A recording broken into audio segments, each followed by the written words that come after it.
இப்போ நிலால தண்ணி இருக்குங்கிற ஒரு விஷயத்த நம்ம கண்டுபிடிச்சிட்டோம். விச் மீன்ஸ் இந்த ஃபியூச்சர் மனிதர்கள் அங்கே போய் வாழலாம் அப்படிங்கிறதுக்கான சாத்தியக்கூறு இருக்கா? கண்டிப்பாக கண்டிப்பாக கண்டிப்பாக இருக்குது. அதாவது மனிதன் அங்கே போய் ஏதாவது செய்ய வேணும் அப்படிங்கிற பொழுது அங்கே சில மூலப்பொருட்கள் நமக்கு உதவும் அப்படிங்கிற பொழுது அங்கே குடியேறுவதனால் மனித குலத்திற்கான பல நன்மைகள் உருவாகும் அப்படிங்கிற பொழுது நீர் என்பது ஒரு பெரிய உந்துதலாக இருக்கும். ஏன்னா நீரை எடுத்துகிட்டு போக வேண்டியதில்லை அப்படிங்கிறது ஒரு பெரிய உந்துதலாக இருக்கும். அந்த நீர் என்பது குடிப்பதற்கு மட்டுமில்லை, நாளைக்கு விவசாயம் செய்வதற்கு உபயோகப்படலாம். அதை தாண்டி நிலவில் அந்த எப்படி நம்ம கிரையோஜெனிக் என்ஜின் ஆக்சிஜன் ஹைட்ரஜனை வச்சுட்டு சக்தியாக உருவாகுதோ அதே மாதிரி அதை பல வகையில் அங்கே உருவாக்க முடியும். அந்த வகையில் நீர் என்ற மூலாதாரம் கண்டிப்பாக அடுத்த கட்டமாக மனிதர்கள் போவதற்கும் மனிதர்கள் அங்கே குடியேறுவதற்கான வாய்ப்புகளை உருவாக்குன்னு நினைக்கிறேன். ஃப்யூச்சரில் என்ன ஒரு டைம்லைன் உங்களால் சொல்ல முடியுமா? இன்றைக்கி இருக்கிற டெக்னாலஜியில் வச்சு பார்க்கும்போது இத்தனை வருடங்களில் இதுக்கான சாத்தியக்கூறுகள் இருக்குது அப்படின்னு என்னை பொறுத்தளவுக்கு அடுத்த 10 வருடங்களுக்குள்ளாக இப்போ சர்வதேச விண்வெளி மையம் எப்படி நம்ம வச்சுருக்கோமோ அந்த விண்வெளி மையம் அங்கே இல்லாமல் நிலவில் உருவாவதற்கான வாய்ப்புகள் மிக மிக அதிகம். ஆர்டமிஸ் 2 தான் ஆர்டமிஸ் 3 போகுது. ஆர்டமிஸ் 3 போகிறது இன்னும் 2 வருஷத்தில் நடக்கிற வாய்ப்பு இருக்குது. அப்படி இருக்கும் பொழுது அவர்கள் சில காரங்களே இருப்பதற்கான வாய்ப்புகள் உருவாக்க போகிறாங்க. அப்படி போகும் பொழுது அதனுடைய நீட்சியாக 10 வருடங்களுக்குள்ளாக ஒரு சர்வதேச நிலவில் ஒரு மையம் விண்வெளி மையம் உருவாவதற்கான வாய்ப்புகள் மிக மிக அதிகமாக இருக்குது. 10 வருஷங்கும் போது யோசிச்சு பார்க்கும்போது ரொம்ப அதுக்குள்ளே போயிட முடியுமா அப்படின்னு ஒரு தாட் இருக்குது. பட் இன்றைக்கி இருக்கிற டெக்னாலஜி அதுக்கு கண்டிப்பாக ஏன்னா ஆர்டமிஸ் 2 சந்திரயான் 3 நாமளும் சந்திரயான் 4, 5 மையம் செய்ய போகிறோம். இது எல்லாம் கூட்டுதலாக வரும் பொழுது அந்த இடத்துல பத்திரமாக இறங்க முடியும் அப்படிங்கிறது, அந்த இடத்துல மனிதர்கள் பத்திரமாக இருப்பதற்கான வாய்ப்புகள் இருக்குது அப்படிங்கிறது, இது எல்லாம் தாண்டி சர்வதேச ஒத்துழைப்பாக இந்தியாவும் ஆர்டமிஸில் சேருவதற்கான வாய்ப்புகள் இருக்குது. என்ன போல் நிறைய பேருக்கு சொல்கிறோம் சேரணும் அப்படின்ட்டு. சேரும் பொழுது இந்தியா, அமெரிக்கா, ஐரோப்பிய நாடுகள், இதில் ரஷ்யாவும் கூட சேர்வதற்கான வாய்ப்புகள் இருக்குதுன்னு நினைக்கிறேன். அந்த வகையில் நிலவில் ஒரு மனித குடியிருப்பு அமைவதற்கான வாய்ப்புகள், சர்வதேச குடியிருப்பு அமைவதற்கான வாய்ப்புகள் 10 வருடங்களில் என்ன பொறுத்தளவுக்கு இருக்குது. அதுக்கு பிறகு நிறைய பண்ண முடியும். அதுக்கு ஒரு பிள்ளையார் சுழி போட்டது இந்தியா அப்படின்னு எடுத்துக்கலாமா? கண்டிப்பாக சந்திரயான் 1 நிலவில் நீர் கண்டுபிடிச்சது அது ஒரு மிகப்பெரியது. ஏன்னா அதுக்கு 72க்கு பிறகு நிலவை நோக்கிய பயணங்கள் இல்லாமல் இருந்துச்சு. அதை தாண்டி இப்போ திரும்ப பெரிய திட்டம், இப்போ ஆர்டமிஸ்ங்கிறது அப்போலோவோட பெரிய திட்டம், இன்னும் பெருசாக போகிறதுக்கான இதுகள் இருக்குது. அந்த வகையில் இதற்கான காரணம் அப்படிங்கிறது சர்வதேச அளவில் எல்லாரும் ஒப்புக்கொண்ட ஒரு திட்டமாக தான் சந்திரயான் 1 இருக்குது. திரும்ப அதை தான் போயிட்டு காமிக்கிறாங்க. நிலவில் இப்போது அடுத்த ஒரு இந்தியர் போய் நிலாவில் தரை இறங்குறாரு அப்படின்னா அதுக்கு முன்னாடி போய் இறங்கினவங்களுடைய ஃபுட் பிரிண்ட்ஸை பார்க்கறதுக்கான வாய்ப்புகள் இருக்கு. இவங்க இறங்கிறது இப்போ இடம் ஒன்று இந்தியா அப்படி நினச்சோம், இன்னொன்று திருவப்பகுதியாக சொல்கிறோம். ஆனால் வெவ்வேறு இடங்கள் பிற்காலத்தில் பயணப்பட்டு போய் பார்க்கலாம், அல்லது இந்த கலன்கள் வச்சு பார்க்க முடியும், கலன்கள் வச்சு நம்ம பார்க்க முடியும். ஆனால் அடுத்து இறங்கக்கூடிய இடங்கள் துருவப்பகுதியாக இருக்கும். பல 1000-100 கிலோமீட்டர் அந்த பக்கம் இருக்கிற மாதிரி இருக்கும். அந்த இடங்களில் பயணங்கள் என்பது சாத்தியம் இல்லை. ஆனால் பின்னால் பார்ப்பதற்கான வாய்ப்புகள் வந்துருக்கு. ககன்யான், அதாவது விண்வெளிக்கு சேட்டிலைட் அனுப்புறது ஒரு சேலஞ்சுனா மனிதர்கள் அனுப்புறதுங்கிறது மிகப்பெரிய சேலஞ்ச். இப்போ அந்த மிஷனை நோக்கி இந்தியா அதோட முதல் படி எடுத்து வச்சிருக்கு. இந்த மிஷனை பற்றி கொஞ்சம் சொல்லுங்கள். அதுதான், அதாவது மனிதர்கள், அதாவது விண்வெளி அப்படிங்கிறது பல வகைகளில் நமக்கு உபயோகப்படுது அப்படிங்கிறது இந்தியா பாற்று அது பல இதை பண்ணியிருக்கோம். இதை தாண்டி விண்வெளியில் செயற்கைக்கோள்களை தாண்டி மனிதர்களும் போனால், முக்கியமாக நிலவுக்கு போன்ற இடங்களுக்கெல்லாம் போவதற்கான வாய்ப்புகள் உருவாக்கப்பட்டுச்சுன்னா அது சிறப்பாக இருக்கும். அதில் இப்போ எப்படின்னா பல துறைகளில் முதல் 2 தொழில் பயிற்சியில் இந்தியா பெருசாக ஒன்று பங்கெடுக்குன்னு சொல்ல முடியாது, உபயோகங்கள் பண்ண முடியல. ஆனால் அதை தாண்டி இந்த வரக்கூடிய விண்வெளி புரட்சியில் நம்ம ஓரளவுக்கு சாதிச்சிருக்கோம். அதில் விண்வெளியில் மனிதன் நிலவில் திரும்ப மனிதன் போவதற்கான வாய்ப்பை உருவாக்கணும் அப்படிங்கிற உந்துதலை உருவாக்குனதில் இந்தியர்களுக்கு பயிர் உண்டு. அது இல்லாமல் இப்போ இருக்கக்கூடியதில் உலக அளவில் முன்னணியில் இருக்கக்கூடிய மிகச்சில நாடுகள் இந்தியாவும் இருக்குது விண்வெளித்துறையிலும் சரி. அது இல்லாமல் அடுத்த தலைமுறைக்கு ஒரு நம்பிக்கையூட்டக்கூடிய இருக்குது. அப்படி வரும் பொழுது நாளைக்கு மனிதன் நிலவிலோ அல்லது வெளியே இருக்கணும் அப்படின்னா இந்தியனும் கண்டிப்பாக இருந்தாகணும். ஓகே, இந்தியன் அப்படிங்கிறது இப்போ இருக்கக்கூடிய மனித குலத்தில் ஒரு முக்கியமான அங்கமாக இருக்குது. அதில் நாம் பின்தங்கி இருக்கக்கூடாது. அதன் முதல் கட்டமாக தான் அது போகிறோம். இப்படி நம்ம போனாலும் கூட விண்வெளியில் போகக்கூடிய அந்த மனித குலம் வந்து ஒருத்தருக்கு ஒருத்தர் போட்டி ஓட்டக்கூடாது. இப்போ வந்து எப்படி பூமியை வந்து ஒவ்வொரு நாடாக பிரித்து வச்சுருக்கோமோ அதை தாண்டி மனிதகுலம் எல்லாரும் ஒட்டுக்காக இருந்தால் சிறப்பாக இருக்கும் அப்படிங்கிறது அறிவியலாளர்களுடைய எடுத்து வைப்பு. அது ஐநா சபையில் கிட்டத்தட்ட 87 நாடுகளுக்கு தலைமை வகிச்சு 3 வருஷம் இருந்தேன். அப்போ நான் பேசும்போது இந்த மாதிரி சொல்கிறேன். ஏன்னா அடுத்த தலைமுறைக்கு நம்ம காட்ட வேண்டியது, நம்ம வந்து எல்லைகளை பிரிச்சுக்கிட்டு இங்கே இருக்கிற போடுற சண்டையை விண்வெளியில் பண்ணக்கூடாது. அந்த இடம் வந்து திரும்ப பூமிக்கு ஒரு பாடம் சொல்லக்கூடிய இடமா இருக்கணும் அப்படின்னு பார்க்குறோம்.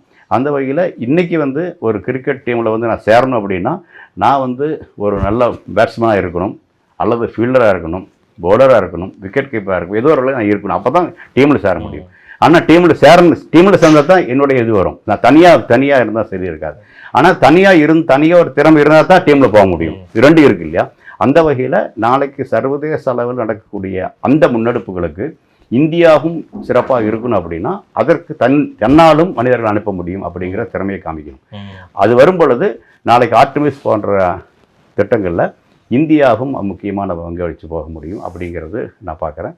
அந்த வகையில் இந்தியாவினுடைய ஒரு முக்கியமான பங்களிப்பு அடுத்த தலைமுறைக்கு விண்வெளியில் இருக்கணும் அப்படின்னா ககன்யான் மிக மிக முக்கியமான இடமாக பார்க்குறேன்.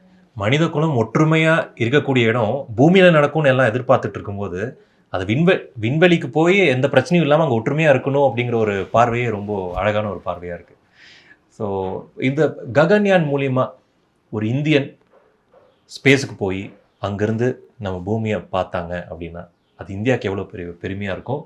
உலக மக்கள் பார்வையில், உலக நாடுகளின் பார்வையில் இந்தியாவோட இமேஜ் எப்படி இருக்கும்? இல்லை, அது மிக சிறப்பாக இருக்கும். ஏன்னா அடுத்த தலைமுறைக்கான நம்பிக்கையாக அது இருக்கும். அடுத்த தலைமுறை இந்தியனுக்கும் சரி, அடுத்த தலைமுறை இளைஞர்கள் உலகளாக இருக்கிறவனுக்கும் ஒரு நம்பிக்கையாக தான் அதை பார்க்குறேன். நான் இப்போ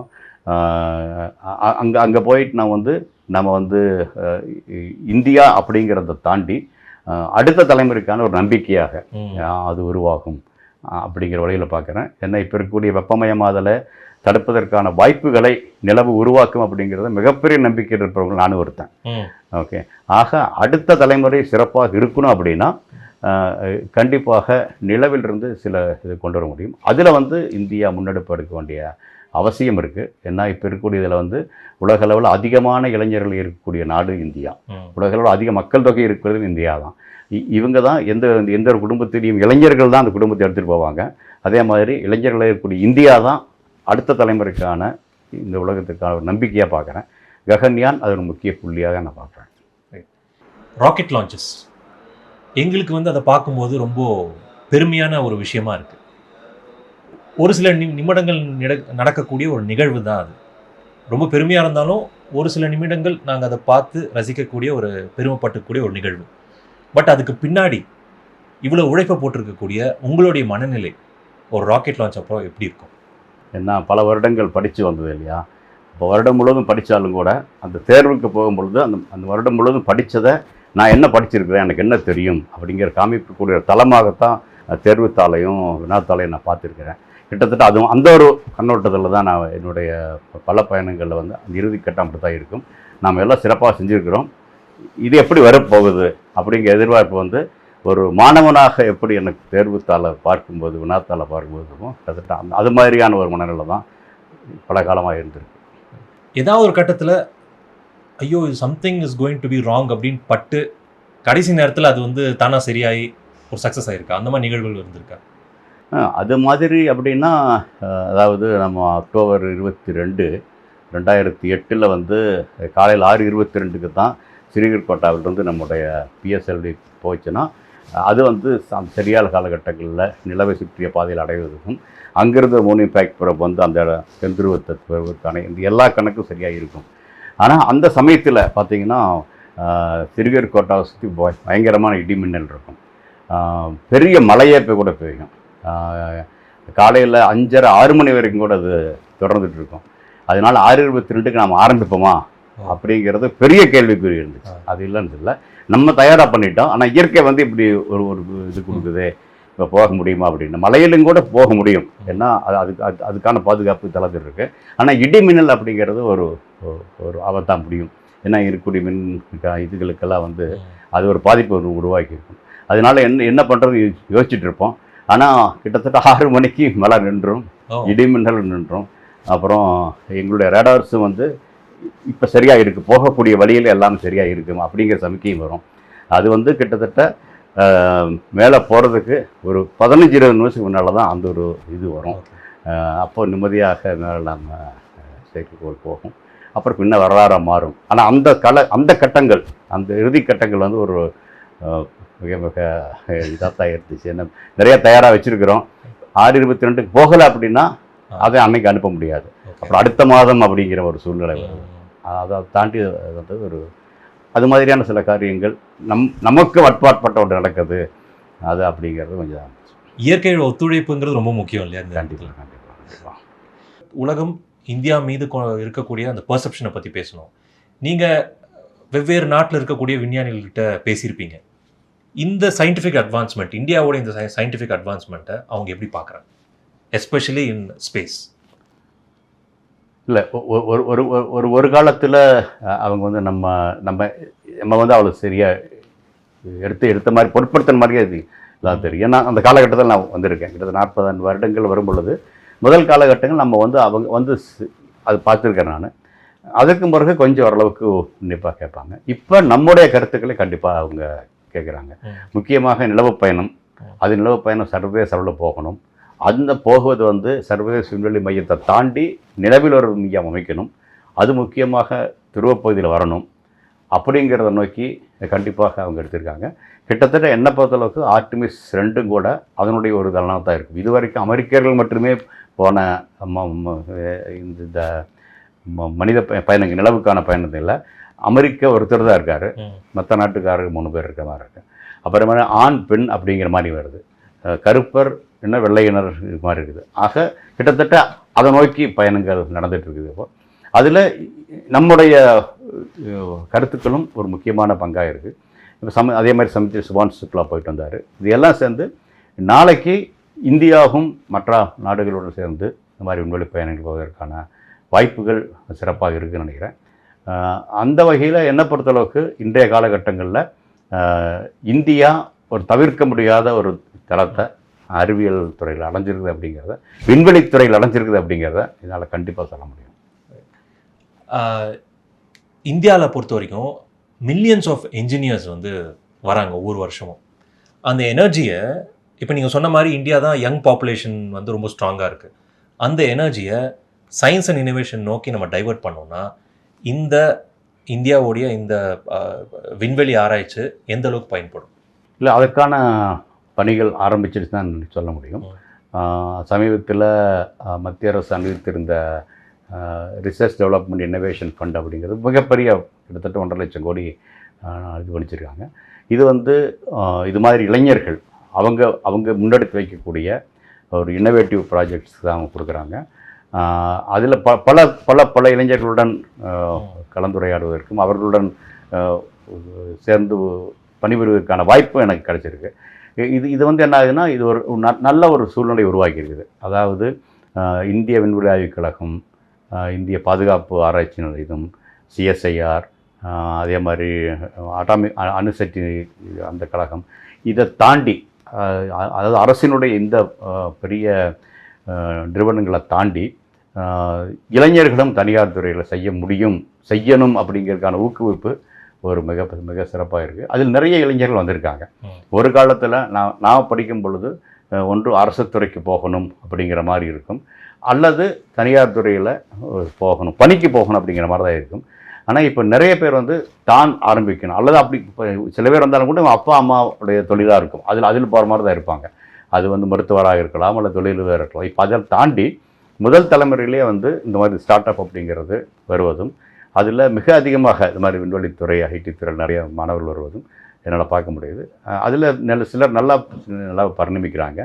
அப்புறம் இதில் வந்து இது மாதிரி அனுபவம் வாய்ந்தவர்களையும் எடுத்துக்கிட்டு அவர்களும் அவங்களுடைய ஊக்கம் சேர்ந்து வரும் பொழுது, அரசும் அதற்கான ஊக்கத்தை கொடுக்கும் பொழுது, இது ஒரு நல்ல ஒரு தருணமாக பார்க்குறேன். அந்த வகையில் புது வகையான முயற்சிகளுக்கான பங்களிப்பு ஆரம்பம் ஆயிடுச்சுன்னு நினைக்கிறேன் நான். இந்தியன் ஸ்பேஸ் ரிசர்ச்சில் இப்போது இஸ்ரோங்கிறது ஒரு கவர்மெண்ட் ஆர்கனைசேஷன் மாதிரி, பிரைவேட் பிளேயர்ஸ் வர்றது எவ்வளவு அட்வான்டேஜா இருக்கு? இப்போ வந்து யூஎஸ்ல பாத்தீங்கன்னா இலான் மஸ்கோட ஸ்பேஸ் எக்ஸ் வந்து பெரிய சாதனைகளை படிச்சிட்டு இருக்காங்க.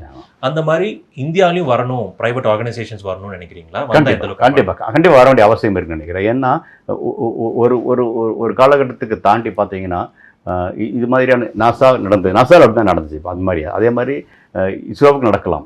பெரிய நிறுவனமாக வந்து வரும் பொழுது சிலதை வந்து நம்ம சீக்கிரமாக செய்ய முடியாது, ஓகே, துடிப்பாக செய்ய முடியாது. ஆனால் அது இல்லாமல் தனியாக ஒருத்தர் பண்ணும் பொழுது அவங்களுக்கு செய்யணுங்கிற அவசியம் இருக்குது. அந்த துடிப்பு ரெண்டும் வருது. இப்போ இதை வந்து அரசும் அங்கீகரிக்கும் பொழுது இன்னும் சிறப்பாக வருது. இப்போ அதை நோக்கி தான் போயிட்டுருக்கு. இப்போ என்னை பொறுத்தளவுக்கு அமெரிக்காவில் ஒரு எலான் மாஸ்க் உருவாகிருக்கலாம். ஆனால் சின்ன சின்ன குட்டி எலான் மாஸ்கள் இந்தியாவில் உருவாகிட்டு இருக்கிறாங்க அப்படிங்கிறத நான் கண்டிப்பாக சொல்ல முடியும்.